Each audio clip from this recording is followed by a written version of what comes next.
Hello, everybody. Hi, how are you? I hope you're doing great and everything is great on your end. Happy new month, happy April. I hope this month will be wonderful and should bring you all your heart's desires. For those who are new here, I am Joan Lydia Mbeyu. Welcome to my YouTube channel. This is a space where we aim to learn, unlearn, and relearn. Given the wisdom that we pick from here and there, godly wisdom, and all that we learn as we journey this life. So today I want us to talk about purposeful relationships. So sit back, relax, and grab a notebook, a pen, your favorite beverage, and let's jump into it.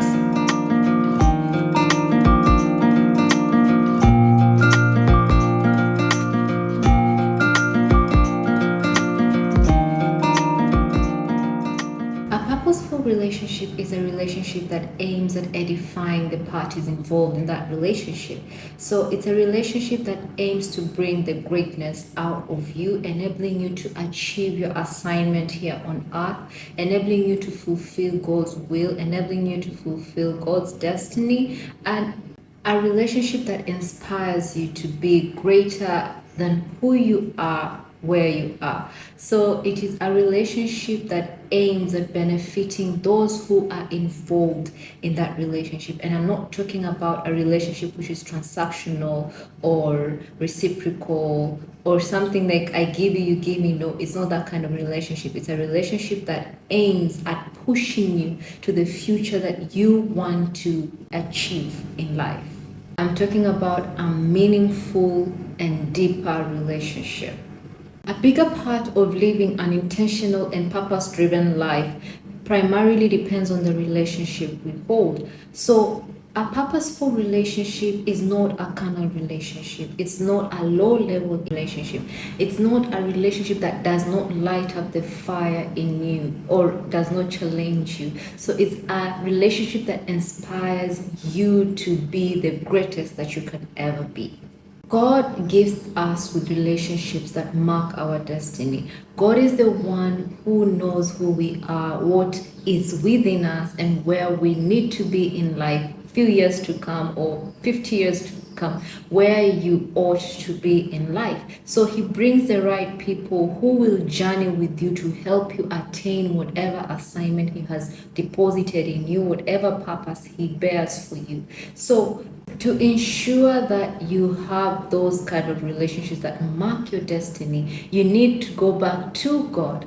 Ask him, pray about it, and ask God, are the relationships that I'm in fulfilling relationships or purposeful relationships? He's the one to reveal to you, are these the relationships that you want me to be, the friendships that you want me to be, the partnership, or even maybe with a spouse? Is this the spouse that you want me to be? Is this a purposeful relationship? And once he reveals to you the purpose that he wants you to attain with that relationship, then you redirect that relationship towards that purpose. And once you realize the purpose that this relationship needs to attain, you need to come in agreement with the people who are in that relationship, be it your friend or whosoever you're with in that relationship, to agree that you're going to form a circle of power to ensure that this relationship will be a profound vessel to enable us to be personally developed in all aspects of your lives, be it spiritually, financially, mentally, emotionally, materially, that this relationship will be a profound vessel to plunge us into the future that we want to attain. I will give you a few indicators to help you assess if that relationship you're in is a purposeful relationship. And the first indicator is this relationship helps you achieve or attain the will of God for your life. You know, these are the people that are enforcers of the will of God in your life. But who they are, what they say, what they do, they help you achieve and attain the will of God in your life. These are people whom you pray with, and whatever that you pray with, you see it happening in your circle. So these are people who help you attain the will of God for your life. The second indicator that shows you are in a purposeful relationship is that it takes you out of your comfort zone. Have you ever been in a relationship with someone or a friendship with someone and you wonder, this person is just too extra in what they do. Sometimes you need these extra people in your circle because they will never let you settle. They'll always put you on your toes. They keep on shifting milestone. You attain this milestone, you realize that they've moved the goalpost to another place, and you are trying to achieve that. You achieve that, they've moved it to another place. So you need such people who never let you settle in your circle. And these are people who relate with you based on who you can be, not who you are then. They're people who relate with you and interact with you based on what they see that you can achieve or attain. So these are people who are not comfortable with the person that you are at that time because they see greatness in you and they inspire you to achieve that greatness. The third indicator that you're in a purposeful relationship is that it gives you the opportunity to become who God wants you to be, in that it helps you to express the assignment that God has put in your life that you need to achieve. So these are relationships that give you the platform so that you can pour into other people. And by pouring, I mean by sharing the wisdom, by helping them to become better than who they are. So that's a purposeful relationship. You pour into other people, so as you pour, you also become, because you're expressing who God wants you to be.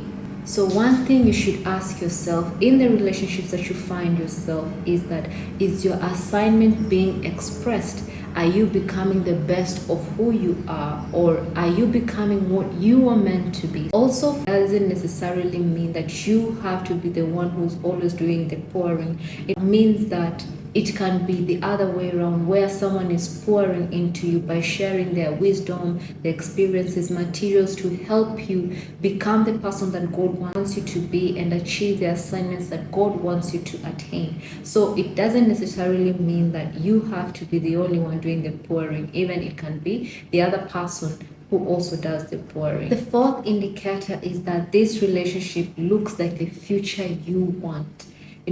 This is a relationship that aims to propel you into the future that you desire to achieve. And there are relationships that they do not stay on your weakness, and they do not also ignore your weaknesses. In that, I mean, these are relationships that don't go about to speak to other people about your weaknesses, but they will sit you down and tell you, hey, you have a weakness and you have a weakness here. How can we go about you becoming stronger, or you just letting go of these weaknesses and becoming better? So assess your circle and ask yourself, who in my circle looks like the future that I want to attain, or I desire? So you need to have someone in your circle that looks like the future you desire to have. That will inspire you to do better, to be better, so that you can attain that future. And these people are those people whom, when you talk to, there's a rush of inspiration that just bubbles up in with you to be who you want to be. These are people who talk like your future, they look like your future, and whenever they interact with you, it's like they enforce the future in you. So have someone in your circle who inspires you to be or to want to achieve that future that you desire, because they look like that future. And not people who will be trying to drag you from where you came from, or trying to remind you of your past. Maybe it's something that you don't want to remember. There are people who, when they look at you, they'll say things like, you've come from far. And they don't mean it in a positive way. Those people like, indeed, God is great. He can bring people from far. Such kind of people who try to negatively remind you of your past and remind you where you come from. And most of the times, maybe it's not a good place where you come from. So have people who inspire you to achieve that future that you want to achieve, because they look like it. There are different ways with which you can convert your familiar relationships to purposeful relationships, and I'll give you a few ways on how you can convert your familiar relationships to purposeful relationships to ensure that these relationships become profound vessels of personal development. And one of the ways with which you can ensure that your familiar relationships become purposeful is you can discuss with your friend or whosoever you're involved in that relationship with, that you'll be attending a number of conferences or workshops where you can both sharpen your skills or put better use of your talents to sharpen your talents, or use your gifts so that you can become better. Or you can even decide that you'll be meeting once a quarter for a retreat somewhere where you can assess where you are in life and where you guys want to be and what you do for you to get there. You can also plan to pray together, either virtually or physically, a number of times in a week, and also decide that if God puts something in your heart that is beneficial for both of you, you will share. Or if you come across something that will benefit both of you, you can share. So these are just a few ways with which you can convert your familiar relationship into a purposeful relationship. And this does not stop on friendships only, even relationships with your siblings, relationship with your spouse, your partner. So it's just a relationship aimed to inspire the greatness in those who are involved in that relationship. So my appeal to you is that you aim that all your relationships will be spiritually, emotionally, mentally, and financially nurturing relationships. That your relationships will be a zone where however God decides to meet those parties involved in that relationship, He can do it in whatsoever way He wants. Let it be a hub of revival and being intentional that all the parties involved in that relationship are growing in positive ways, growing to be the greater, best selves that they can be. So that's it from me. Till next time, thank you for watching. See you in the next video.